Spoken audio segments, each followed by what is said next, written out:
I have a couple comments about it. It goes back to what I was talking about at our last meeting. I don't doubt that that we'll save some money today. It's the fact that we're going to have a higher interest payment.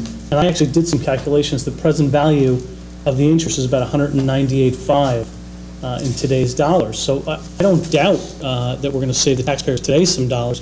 It's that we're pushing it on to the future taxpayers. And if you plan to, $10,000 a year on average. If you plan to leave the town, I think you would probably advocate for having the wraparound.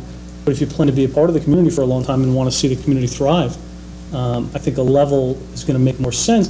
And the problem is, I think that if we take examples of what other bond issues have been lately, and the fact that the wraparound, it's a political decision, and it's a political decision for the fact that it saves money right now, so it makes your budget look better this year.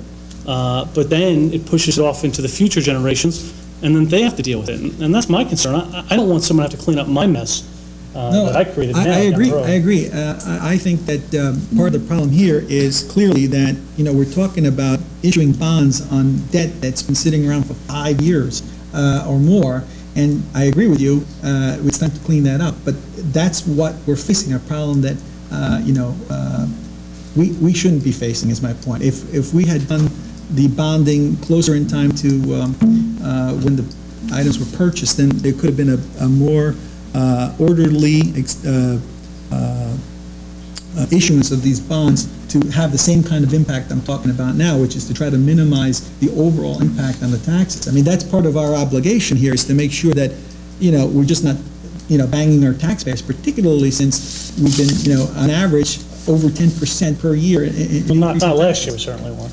No, on average, over the last 6 years, it's about 70%.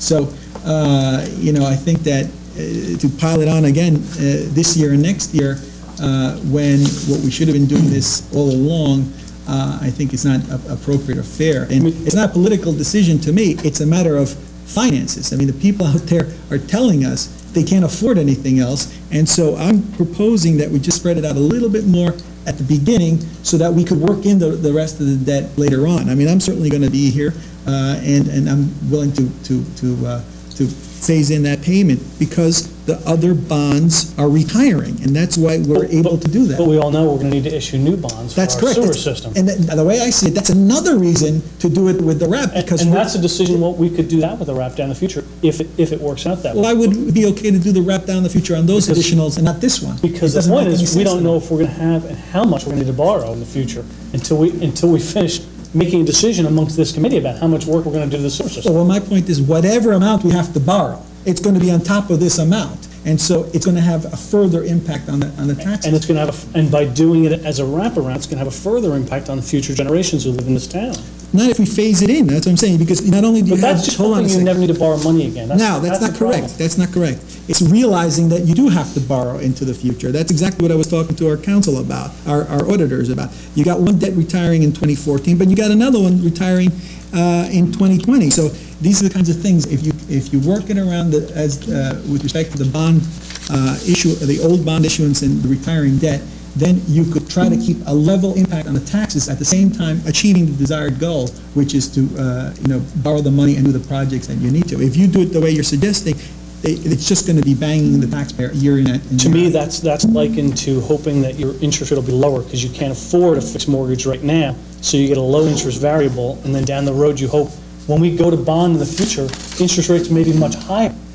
So if we're having a level debt now, then down the road, if interest rates are higher, we'll have a lesser impact by having a level debt in the future. No, the interest rates we're talking about are I know the interest rates we do. I'm a financial planner. Right, I think I have an idea of what financial numbers are. I'm sure you do. But what I'm talking about is in the future, if we borrow more money at a higher interest rate, that's going to have a negative impact if we do the wraparound when we're paying a higher interest rate. To any decision. But if we do a level, it'll have a lesser impact. It applies equally. No, I don't think so. No, that we're borrowing the same amount no matter whether we wrap it or level. But the point is, that's assuming, the wraparound's assuming that you can get the interest rate at the same type of rate you're getting now, and that it's all working in very well into itself. But as you know, Jerry, bonds go up and down, and we don't know where we're going to have to borrow money. It's not our business. I'm not talking about these bonds. I'm talking about future bonds that we borrow.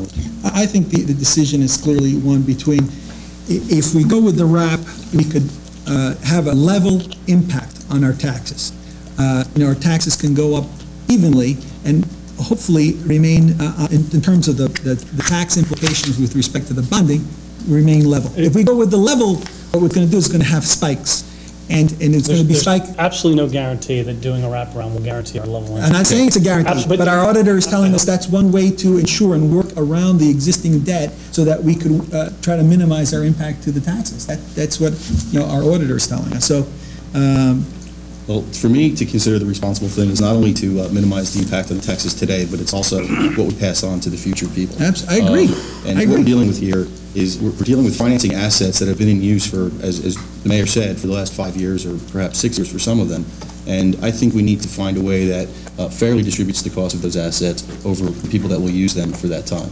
That's why I am supportive of a RAP program that is modified to increase the amount of debt in the first 3 years.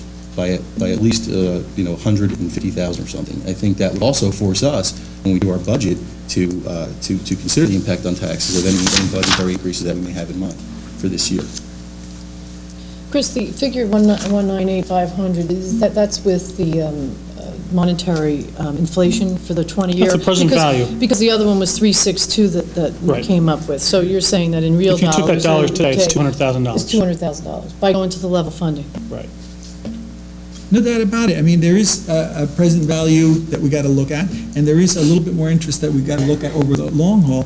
But the fact is, if we go with a level on this particular bond issue, because the $6.5 million, we are going to seriously impact our taxes next year, and we're going to have people screaming. We're going to have, Ms. Genovese, spoke about draconian cuts. Well, look, that's what we're going to be facing, some draconian cuts if we're going to start taking on so much debt that we won't be able to afford, to do the other things. In particular, there's a big spike there. That's right. That's next year. Yes. That's what I'm talking about. So what I'm proposing is we level out the front end of the RAP figures. So in other words, either we average those, average the level and apply them to the RAP, or just issue additional bonds in the front end. But what our auditor suggested was that what we do is we go with the RAP with the existing schedule that our old auditors are proposing, but with respect to the principal payment in the first full year, that's the 2008, to use some of the money that we're borrowing to make sure we pay that off. How do you explain it? Do you know? No. Yeah, you're talking about canceling debt, I think, is what he's talking about. That's right. Yeah, Thank you. Maybe you can explain it better than I can. Why don't you explain that concept? Well, his statement was there's 1,650,000 of unfunded ordinances out there. There's 1,650,000 of unfunded ordinances, and his theory is that if you fund the ordinances at this juncture and you end up not utilizing them, you can cancel them, and that will help pay off the principal.